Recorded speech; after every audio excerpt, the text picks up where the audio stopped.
I don't know how many of you are aviation enthusiasts, but if you are, you're going to enjoy the pictures I'm about to show you because they've just been released by Boeing. They want to showcase their new 787 Dreamliner plane, and I tell you what, the pictures are pretty dramatic. Look at this. This is a special sort of stunt performed by a pilot, a Dreamliner pilot. He looks like he's about to do a loop-the-loop, but he just pulls out of it. But there you go. That's the new Dreamliner being launched over the coming days.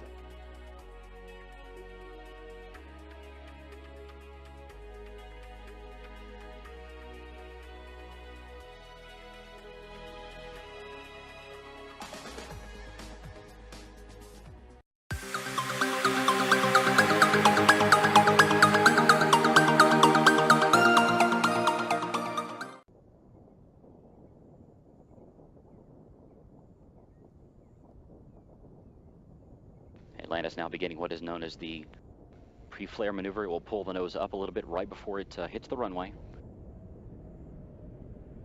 Its speed now 320 miles per hour.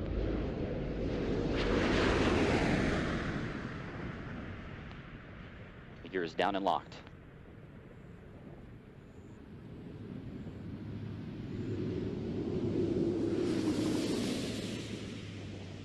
Main gear touchdown. Atlantis' nose being now rotated down toward the runway, the chute being deployed. And nose gear touchdown. Space Shuttle Atlantis now comes home to the Kennedy Space Center for the final time. 25 years, 32 flights, and more than 120 million miles traveled. The legacy of Atlantis now in the history books.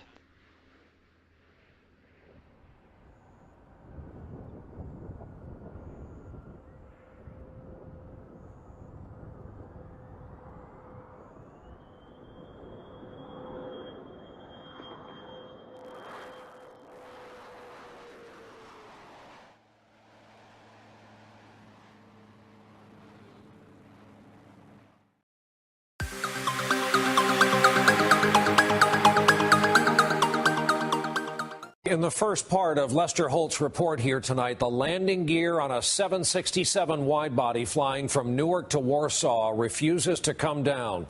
No one had ever tried an emergency landing with this aircraft in precisely this condition before.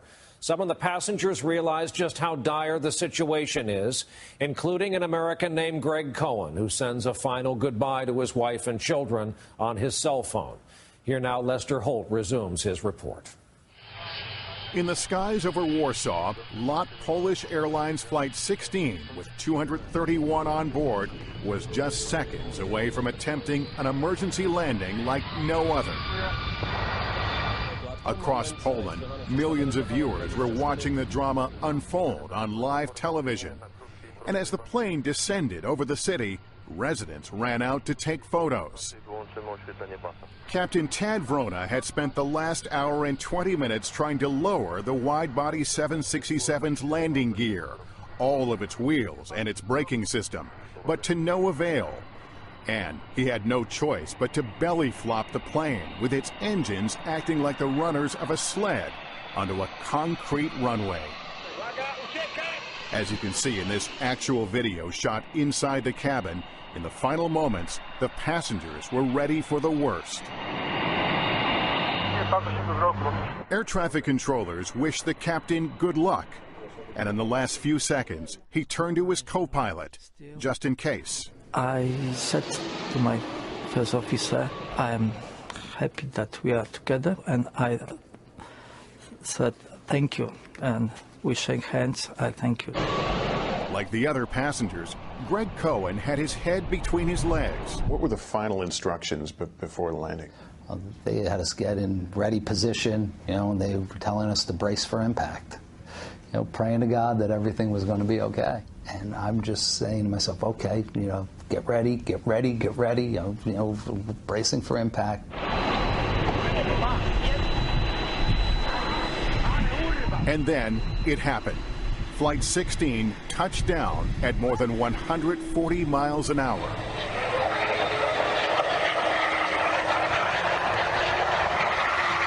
This is the moment of contact on the runway, shot from inside the cabin.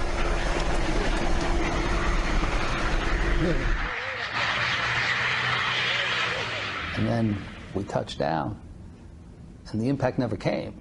You know, I was waiting for this, you know, like car crash to be in an accident. No bounce?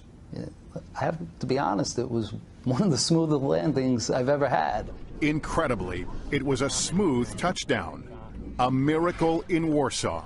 You know, the plane came to a stop, and everybody roared with applause, but it didn't last more than 2 seconds. You had the flight attendant immediately stand up and just yell, "Get off this plane now!" Suddenly, there was another danger. There was smoke and a fire on the right side engine. Flight attendant Magda Gortat yelled at the top of her lungs.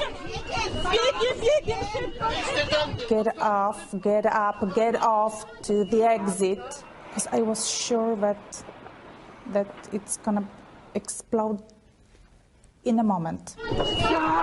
This is actual video of the evacuation from on board the plane. Passengers rushed for the emergency slides, and a few fell as they tried to run away. But emergency crews were able to douse the flames and the fuel leak quickly.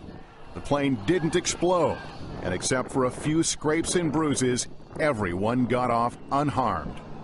It didn't really hit me until I was off the plane. And that's when, you know, I really got emotional. That's when it hit me like, oh my God, you know, what could have been? Greg called Michelle the moment he was clear of the plane. I was just so happy he was on the ground, and, you know, I heard his voice crack, which, you know, his voice never cracks.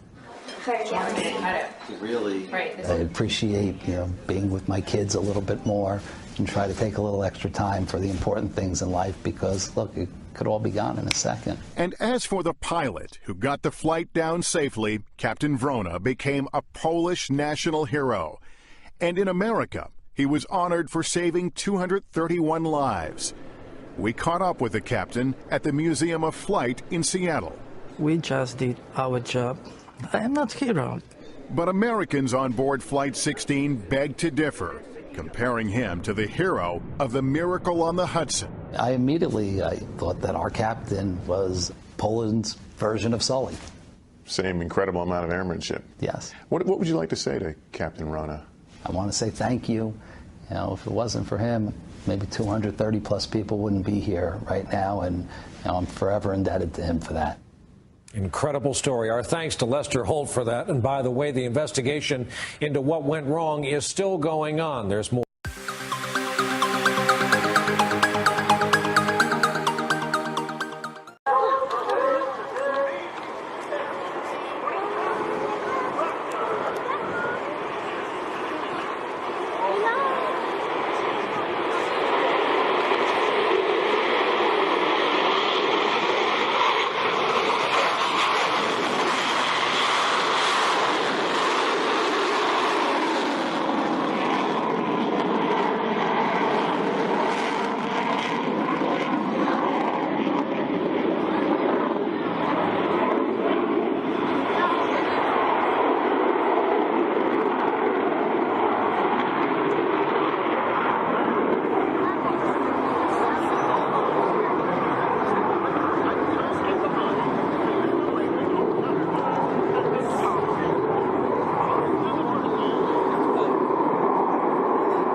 my God.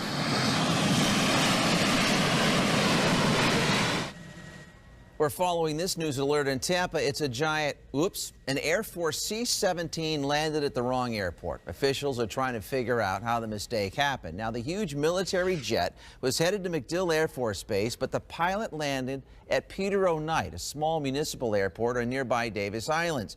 Fox 13's Steph DiPietrantonio is live at Peter O. Knight. And Steph, big cargo jet, small runway. How are they going to fix it?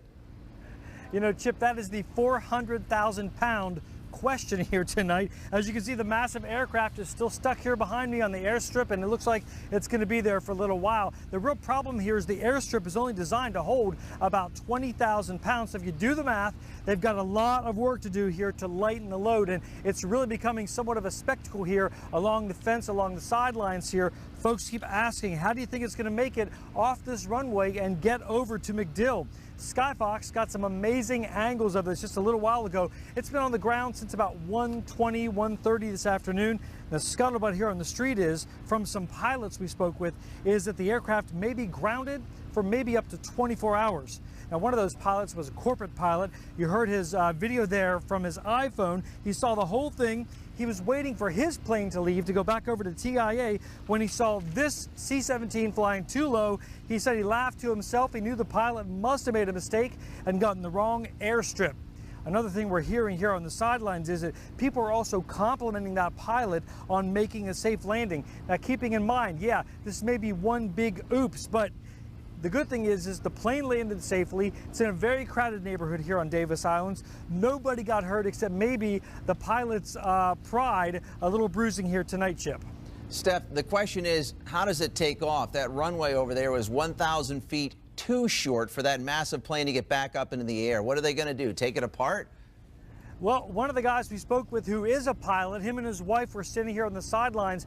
We're told that the strip is about 3,500 feet long, and that kind of plane can't take off in just that amount of space. I did some research, and I guess the northeast and the southwest strips here were lengthened back in 2008. They're going to need every inch they can to get this thing off the airstrip. Now, the good news is they can take some fuel out of the plane. They can take whatever cargo might be on the plane off of there potentially. 2 buses have shown up behind me here from MacDill. We don't know what's going on out there yet. All the Air Force has said is they've confirmed it's one of their planes that's landed here. What they're going to do to either lighten the plane or move it, we don't know yet, Chip. So they're not saying how he ended up at Peter O. Knight because there's no control tower at that airport. There is not a control tower. In fact, one of our Fox 13 producers, Alan Fedders, who's also a pilot, said this is what's called an uncontrolled airstrip, that really the pilots rely on each other and line of sight. There's no tower you're talking to land here. Of course, over at MacDill, you're talking to several folks. This was actually Tampa's main airport from 1935 to 1945, built as part of the Works Progress Administration. So now it's just a local municipal airstrip, but you really got to rely on that old gentleman's way here, Chip, to land by talking to other pilots and just using your line of sight and seeing who else is in the air. I think one of the big problems too is we've had some extreme heat here this past 10 days. Those airstrips, you get a plane that heavy landing on something like that, it could sink, there could be damage to the airstrip. There's going to be a lot of questions after this plane finally gets out of here, Chip. All right, thanks a lot, Steph. Appreciate that.